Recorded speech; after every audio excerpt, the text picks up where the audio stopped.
So now let's move on to the third point that I see in the movie, which is the reconstruction of Barbie as pure human potential.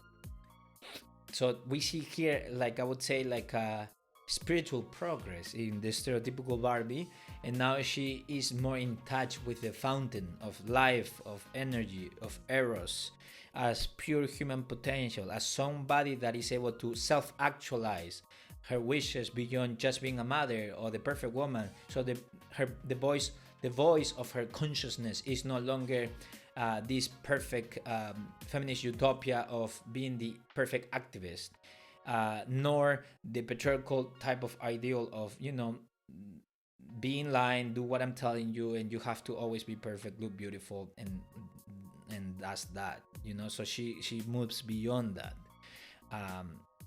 So we have here that after Barbie has experienced the fallenness of the real world and has become aware of how tyrannical the conception of woman she had was, then she finds an opportunity for liberation.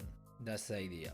And so the scene, I love this scene in the movie. So in the scene of the movie, there is the creator of the Barbie doll, the actual creator, a woman that designed the Barbie doll, Ruth Handler. And Ruth Handler, in the movie, at the end, sets Barbie free by allowing her to feel emotions and no longer be destined to fit this imposed standard on her. So instead of just being the stereotypical Barbie, whose purpose is to just be all put together and perfect, and so to speak, abide by being the perfect woman in the militant sense or activist sense of the feminist utopia, and also in the patriarchal sense. So she moves beyond that in maturity, and she enters the real world. So she starts to feel her humanity, what it means to be human for her, right? Beyond these paradigms that are imposed, these tyrannical paradigms that many times we live by. So, and something really interesting is the color pink. So you see a transition towards the end that she stops dressing with the color pink, and the background, obviously because we are no longer in Barbie land, stops being pink.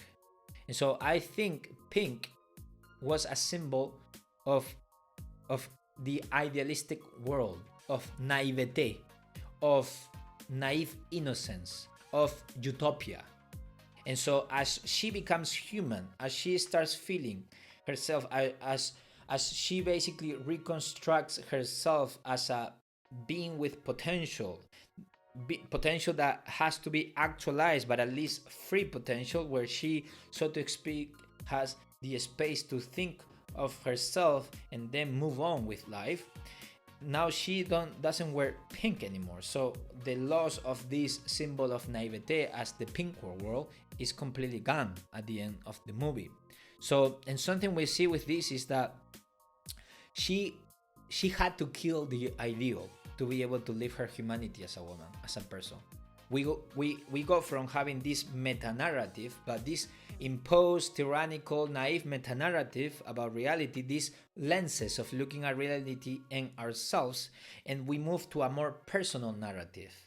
A narrative that, so to speak, honors our feelings, our ideas, and allows us to have the space to be, not just perform or embody something that has been imposed on us. And so she had to kill the ideal of the perfect woman, of this archetypal of the stereotypical Barbie, to become a true woman, a woman on her feet, a normal woman, a woman with cellulite, a woman with many mistakes and tragedies in her life, a normal woman that is able to live the second naivete, a harmonious stage, to be able to not be naive about the world, but still love it enough to want to change it. That is the idea here.